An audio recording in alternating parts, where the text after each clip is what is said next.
One of the greatest moments in life is when you go through your spiritual awakening, particularly the one where everything starts to make sense. Not only you are getting closer to God, but it's almost like you sit down for a minute and you look back and you're able to detect every single, individual that was sent to your life to try to ruin you. And now that you know who the culprits are, now that you know who the narcissists, the abusive people in your life, now that you know who those people were, you're able to release all the guilt and shame that they forced on you. When people mistreat you, when they abuse you, they have this way of making you believe that you deserved it, or that you asked for it, or that it's something that you did that caused them to react in that way. And that's one of the most mind-bending things they can do, because that is a form of gaslighting. They're changing your reality, but they're also, shifting that shame and blame onto you so that you walk around with that weight that never belonged to you. And this is one of those things that I had to learn myself in my own experiences, looking back at certain things. But it's like they really want to make you believe that you were the cause of that you brought that upon yourself, even though you, more than likely, you are not even of age. See, and I'm talking about, going through abuse and trauma in childhood. All right. So in childhood, it's so easy for these people to manipulate you. They have manipulated us. They have messed with our minds. They have made us believe in lies, especially about ourselves. They really try to plant those word curses into us. They really wanted us to believe that we were worthless. We are shaped by the experiences in our life. And even if you've had a combination of positive and negative, it's very easy to just focus on the negative, because the negative is very traumatic. It left an impact on you, especially if you lived with these individuals, on and off, or however the situation is for you, One thing that I've noticed particularly is that in my experience, abuser number two is that he had this thing of really wanting to lower my value as much as he could. And you're going to see this across the board with every abusive person, every so-called narcissistic abusive person, however you want to label it. I'm not here to debate whether or not they're a narcissist or not. I mean, they could be, they're not, they are, it doesn't matter to me. What matters is they are abusive to you, right? So whatever they've got going on, hey, at the end of the day, they still abused you, and you had to live with that trauma. And a lot of this abuse, I mean, it's extensive and it's severe, and you've got other wounds on top of that, caused by other people, other places, other institutions. So now you have to find a way to heal all of this stuff, and it's a lot of work. It really is, but it's worth the effort. It's because this is for you. And so that's why I do what I do, because I'm using, myself as a kind of like, not saying I'm perfect, but I'm using myself as an example, at least to showcase that a person with my wounds, we can still be good people. We could still heal. We can still be, make a positive impact. We can do all kinds of things, reconnect with our creative gifts, reconnect with the Most High, and just becoming the greatest person that we could ever be. And that's basically what my mission is. Spiritual elevation, and all these things, all these beautiful things that we can cultivate despite the darkness that they try to force us into. And so with that being said, abusive people, they really, really want to lower your value, and when I look back at certain experiences, certain things that happen, is that one in particular that I mentioned already, and that is this person. And what I'm going to say is that, just like a lot of abusive people, they are very jealous of your destiny. They're jealous of your gifts, your light, your beauty, all these things. And if we're talking about childhood narcissistic abuse. So, in your childhood, you're young, you have youthfulness, you have a future ahead of you, you have a lot of things going for you. And then on top of you being intelligent, beautiful, magnetic, magnetic, yeah, being you it's like you bring attention to you naturally, as far as like if you're talented, if you're just brilliant overall, creative and stuff, and whatever it is that you do, it could be sports, dancing, art, anything like that. So when you have a lot going for yourself, and the abusive individual, whoever this was in your childhood, whether it be one person, it could be several, the abusive person is going to be jealous of that child. They've been jealous of you, they've been jealous of me. And so what they're going to do is they're going to try to do everything to break you down. They don't do it in public. They do it behind closed doors. They do it in ways that it really confuses you at first, because they admire you. That's the thing. Or at least they pretend like they do. They admire you so much. They treat you like you're the best ever. And then out of nowhere, the devaluation starts, normally behind closed doors, and then they start chipping away at every, we already heard that part, but also they will take it as far as to get physical, or either way it's physical. They're touching you in some way, whether they're touching you violently or if they're touching you sexually, whatever the case is. They do it so incrementally that it's hard to even deny the fact that this shit was calculated. Like, this person's moves were calculated, and that's what you're going to realize with abusive people, predatory people. They're very calculated. So don't ever doubt in your mind that whenever you went through what you went through, they make you question your reality. And that's the craziest part. Like, they just got done abusing you. And then it's like, they'll rewrite what just happened. They'll try to condition and program you to look at it in a different way, whatever they want, however they want you to look at it. It's very confusing when you're young. And also when they've already conditioned your mind, they already put you through the mind control at a young age. And also you already have past traumas. You've already have been through the similar type of abuse, or maybe more severe abuse before they came into your life. Like in my instance, I have abuser number one, and abuser number two, and So by the time abuser number two came through, I was already confused.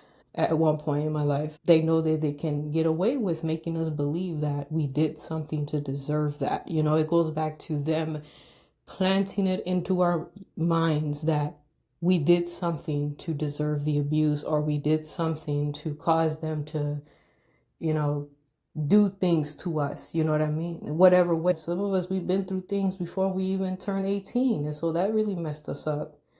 And we have to unpack that, and we have to heal it. And we by reclaiming the narrative of what actually happened, the actual truth that they kept from us, the truth that they tried to gaslight us from not being able to see it, because a lot of people are suffering because they think that they deserved these things that happened to them as kids. There's nothing you could have did as a child to deserve any form of abuse, you know.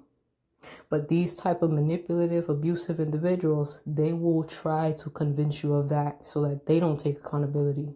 That's all it boils down to, is they don't want to take accountability for the fact that they are a shitty person, they are a piece of shit, and they don't want, you know, they don't want to be seen in that way by anyone, especially not the victim, because the victim, they don't want the victim to be empowered. That's what it is. They don't want you or I to be empowered, and that's what the case is. So if it's physical, they'll try to say that you did something to provoke them, to anger them, that you're a troubled kid and all this other stuff, and that you deserve this.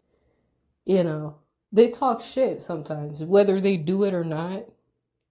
You know, don't take it lightly. Do not take it lightly every time they do that, because sometimes they'll threaten you with physical force, right? And just to control you. They're talking to you some type of way, and then you're just like, you defend yourself. You part of you still has that, I need to protect myself. I can't allow someone to degrade me, right? So you defend yourself. And it's almost like they shame you from doing that. They shame you from standing up for yourself. They shame you for having courage, for having a backbone. They will punish you for having a backbone. Can you believe that? Right? And that's where they start to, they start threatening you. That's their way of exerting authority, of, beating you is the only way you can learn. They could say that and not do it. And you might think, well, he didn't do it yet. Why? Do you want to stick around and wait for him to do it? No, don't take that lightly. Don't take that lightly now. That's not good. That's a form of grooming. It's almost like they're grooming you to accept physical abuse. And normally when they talk to, when it comes to the abuser, right, they only abuse the victim when it's just them two, They don't do this in front of other people. So that's why other people don't believe this. It creates this thing where, like, you don't want to talk about how they're treating you, because you already know you're going to get gaslighted, because no one sees how this person really is. And I think that's another aspect of narcissistic abuse that is so damaging, is that other people don't see it. Other people, and the fucked up part about it is when they do know. The fucked up part is when they do know that they're abusive, whether physically or SA or both, right? At the end of the day, they're abusive either way. When they do know that this person is abusive and they don't say anything, that right there, that is soul crushing. Because it's like these people knew the whole time and they didn't even speak up. They didn't even warn you. They didn't say nothing. They just let it happen because, I don't know. Some people are just cowards like that. Some people are pathetic like that. And that's another type of rage that you're going to have when you go through the healing process of realizing, when you come to the realization, when you come to the knowledge that these people, the people that's connected to them, the people that's connected to your abuser, that they knew he was abusive and they didn't say nothing, and you've been around this person for years. And of course, they're not going to be outward abusive in the beginning. They take their time. Slow cook style. Yep. That's what they do. They'll pick a target, and it just so happens that they always target the chosen one. Always. It's almost like Diablo just knows where to send these soulless creatures. He's directing them to the chosen one, to destroy them, to destroy their destiny.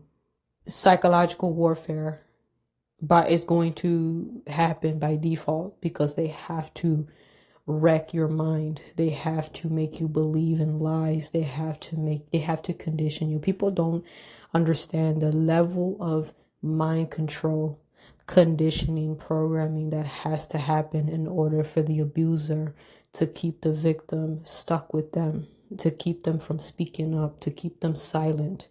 That if a person has never been groomed before, they don't understand Stockholm syndrome. That's another thing too. That's part of their conditioning, is to make you love your abuser, and a lot of times you have love for them because they kind of take care of you, and they filled in a role in most cases, right?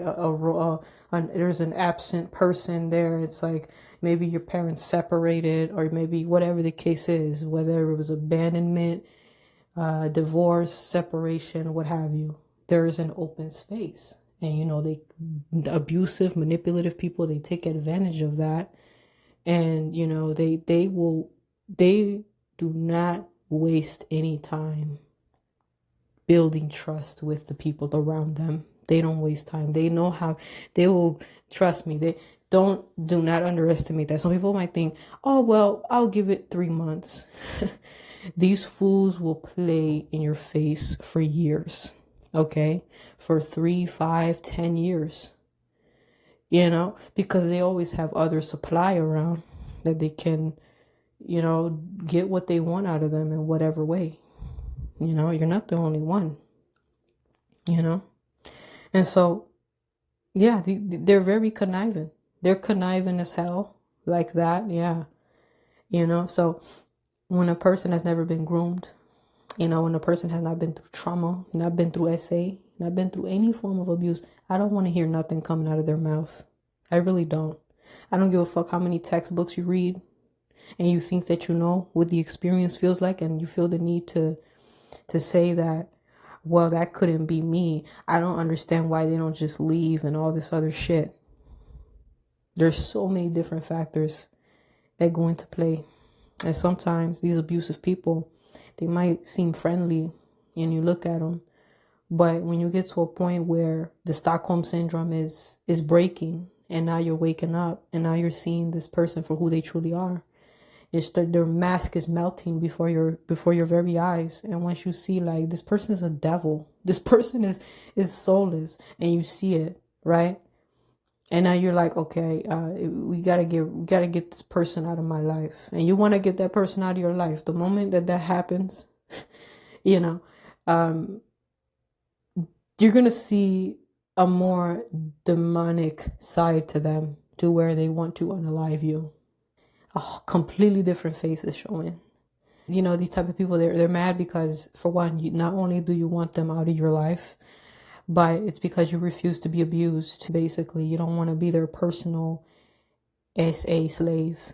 And you think about it, it's just so despicable, the way that they force you into slowly but surely trying to really groom you to be some type of slave to them, SA being a part of that, And then they have to add in the psychological aspect, the verbal abuse, all that stuff, to keep you from thinking that you're deserving of anything better than that. The abusers from our early years, they really wanted to lower our value. They really did. You think about all these things that happened. They knew, like I said, they know that you are a different kind of person. They really, really wanted to lower our value. They really did, because they feared who we could become in the future. And you think about all of these things that you've been through.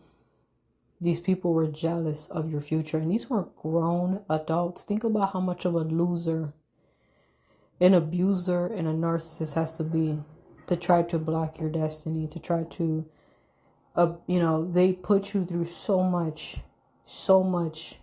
pain and suffering just because they hate the fact that you have the potential of doing better than them, right? And in some cases, if you're a woman and you look back at your childhood, at the past abusers, you realize that these individuals really hated your beauty. They hated your brilliance, and they knew that you could attract a very high quality man. They know this, right? They could see the potential. You had the powerful feminine energy. You had the strength. You had so many different qualities that is attractive, that if you, when you get older, they can just tell. When you were young, they could see, oh, you know, you're pretty.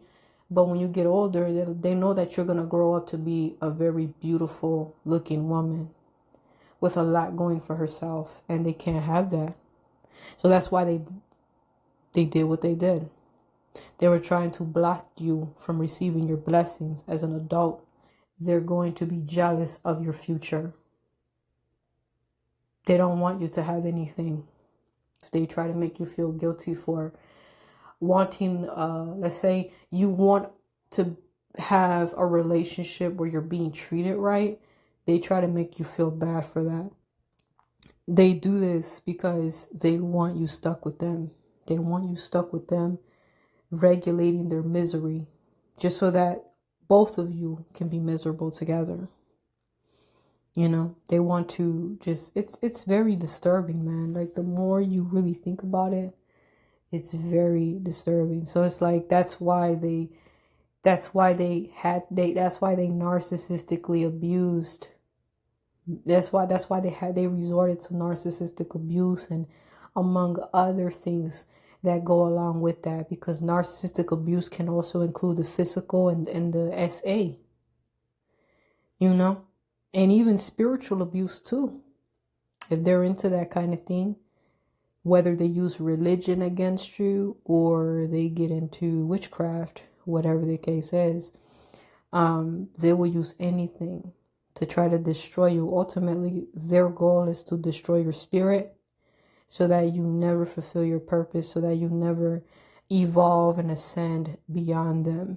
Because, see, they know that the moment you start growing and elevating spiritually, when you have the confidence to become who you were meant to become, you're not going to be around them to serve their miserable asses, because they don't deserve it. And abusive people don't deserve shit, but they don't want you to think that. So that's why they had to make you believe that they're your savior, they're your caretaker. Oh, they love you so much. No one can love you the way they love you, right? That's what narcissists will tell you. That's something that you see, that not only with childhood abusers, but even romantic abuser, even in romantic relationships, you see that same line being told to you, that no one else will love you like I love you.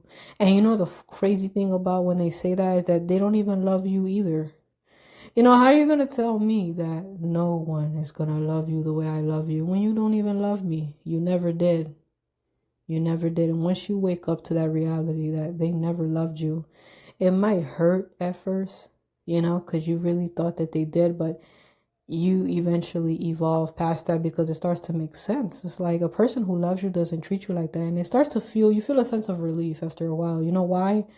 Because you realize, I am so glad that wasn't love, because I thought that was love. You thought that abuse was love, but now you evolve past that, and now you realize that was not love. And that is very key, very empowering, because now you're not going to associate abuse with love and stuff like that. You're going to know that that's abuse. That's not love. So in a way, it's kind of nice that they never loved us, because at least we know that that's not what love is, you know? You know what abuse is, but let's find out what love is. It's definitely not that bullshit. You know, that sick shit that they try to force on you. Yeah. So it's very relieving to find that out, actually, when you change your perspective and you're like, oh, they never loved me. Well, shit. Did it feel like they loved you? Of course not. But see, they bend your mind so much that they make you attached to them. You know, that's what a trauma bond is. That's why people say that's not love, that's a trauma bond. Because that's what it is. It's really just a trauma bond. You're bound to them. It's very relieving to know that the narcissistic abuse cycle is not love. You start to feel a sense of relief that I am so glad that's not what love is. Because that will suck. I would not want to experience that again. You know, it's very confusing. It's a very, very confusing experience. There's nothing greater than healing so much that now you have a clear head and you can see things for what they are, and they can't manipulate you anymore. There's a beauty in that. This is a message of motivation, of spiritual empowerment that is intended to, motivate and encourage other survivors to, not give up on investing into themselves. Don't give up on yourself, even if it's just you right now. You have to understand, and you have to really drill it into your mind that you do matter. You do matter, and your life can get better, and you can actually feel that peace. And the key to reaching that peace is really building that connection with God, and everything else follows. And that's how it was for my life, And so I'm looking at, like I said, I look back and I'm just like, it's crazy how you get to a point where you kind of like, what you've been through. You've been in the dark place. You've been battling with so much. You've been through so much. There was a lot of heavy spiritual warfare, a lot of even some substance abuse, and in some cases, or the monitoring spirits, the familiar spirits. Those dark forces have really, it's like they try to use our traumas against us, our wounds against us, to try to keep us at a low vibration, to try to keep us from evolving, keeping us. It's like they really wanted to push us into becoming addicts, right? Becoming some type of addict, some type of alcoholic, or anything like that. Anything that it keeps you from focusing on your life. You get to a point where you look back at your experiences and you realize that it becomes, you're so high vibrational right now, to the point that it becomes almost like surreal to think that you were once in that position, that you were once in that dark place, and now it's like you're so spiritually elevated, and it's so beautiful that you just have nothing but pure gratitude and appreciation for where you're at right now at this moment.